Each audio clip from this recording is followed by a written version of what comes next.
Hey everybody, it's Charlie. We got some brand new Game of Thrones Season 8 Episode 1 to break down. There's some early Easter eggs in advance of the episode. HBO dropped some official details that give us some clues about what's going on, so we'll break it down. We're still doing the book giveaway. All you have to do to enter is be a subscriber and leave a comment on the video.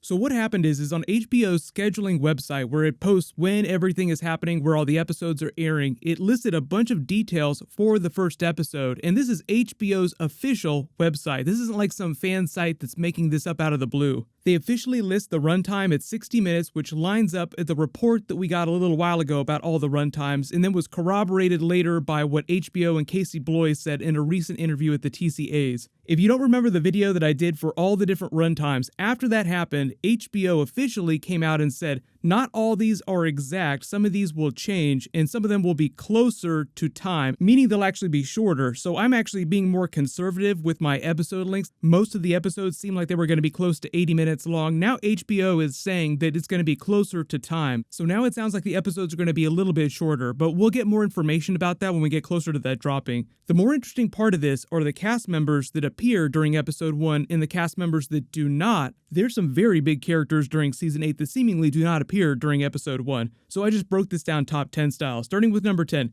Tormund and Beric Dondarrion are listed in the episode, last seen in episode 7 in the finale, running down the wall when the Night King destroyed it with Viserion and the White Walker army marched south over the border. Number 9, Ed is also listed, last seen during Season 7, Episode 1 when he was letting Bran through the gate at Castle Black. Presumably Ed and the skeleton crew, to make as many White Walker white puns as possible, stayed at Castle Black while all the business at Eastwatch by the Sea with the Wildlings and the Night King and the Army of the Dead was going on during Season 7. So as at the beginning of Season 8, there are still Night's Watch brothers that are alive.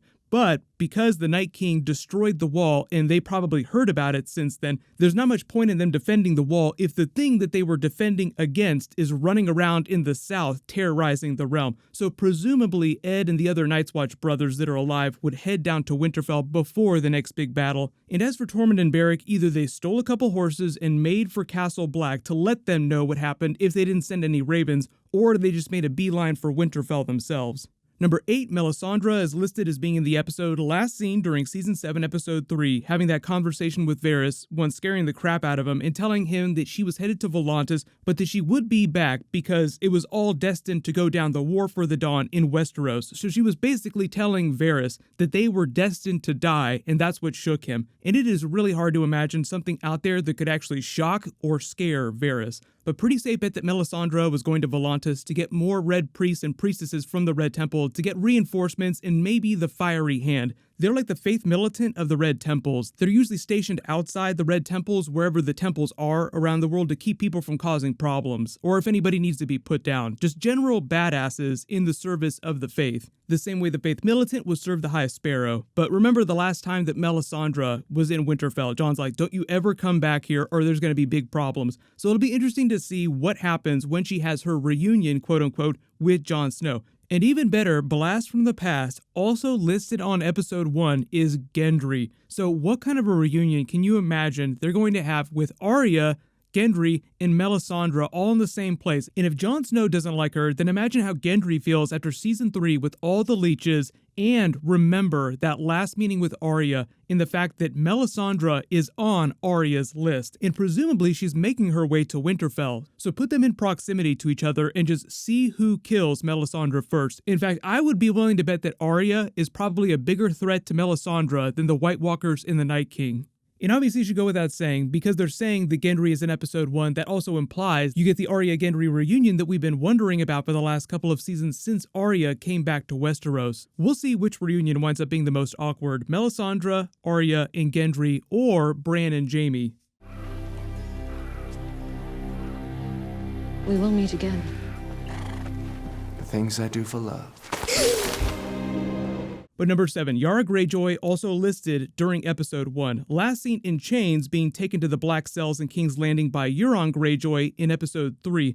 Also, number 6, listed in episode 1, is Euron Greyjoy, last seen during episode 7, sailing to Essos to pick up the Golden Company for Cersei and bring them back to King's Landing. He set sail the minute he told everyone to screw off in the Dragon Pit. That's what Cersei revealed later that night to Jaime. Oh, he's already sailed to go pick up the Golden Company. This has been in play for a long time now. We don't know how long they're going to drag on this Ironborn arc, so as for how long Euron Greyjoy is going to survive during the season, because I do believe that Theon and Yara are destined to kill him, and Theon will sort of reclaim some of his honor, some of his manhood, not literally, because he's not going to get that back. But it seems like a lot of the bigger characters will make it till later in the season, so all bets are off as to when they finally get Euron Greyjoy. But Euron is pretty high on my death predictions list. Number 5, the Sweet Robin is listed in the cast. He's been in the Vale ever since we last saw him in Season 6, Episode 4, when Littlefinger convinced him to send the armies of the Vale to help bolster Jon Snow's Northern Alliance. They arrived just in the nick of time during the Battle of the Bastards in Episode 9, but we didn't see Sweet Robin after Episode 4.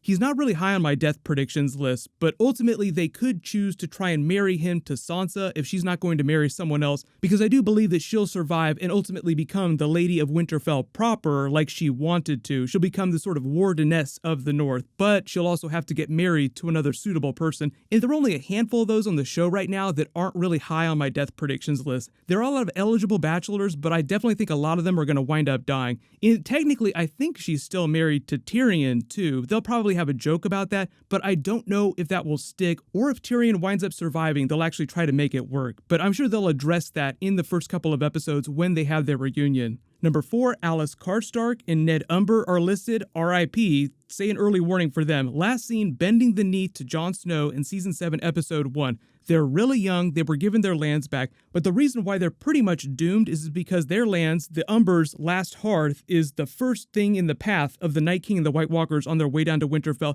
and the Karstark's land is right next to that. You have to assume that the Night King is going to try and pick up every last living thing that he can and add it to the forces of the Army of the Dead on his way down to Winterfell. So that means that pretty much anything in this region is doomed unless they make a beeline for Winterfell.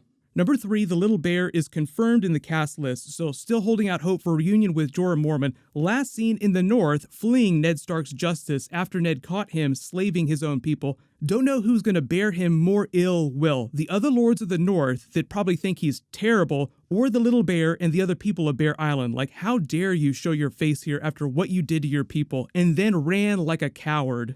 Number 2, really big surprise, Edmure Tully is listed in the cast, last seen during Season 6, Episode 10, when he was just mentioned by the still then alive Walder Frey, saying that he was keeping him in a cell because it wouldn't be right to execute his son-in-law. But when Arya executed all the male Freys by wearing Walder Frey's face, she didn't mention anything about letting him out. So there's still a lot of female Frey women that could have let him out of the dungeon. If they did not, and he's still chilling in that cell as of the beginning of the season, maybe Jaime could help him get out as he's making his way slowly up to Winterfell.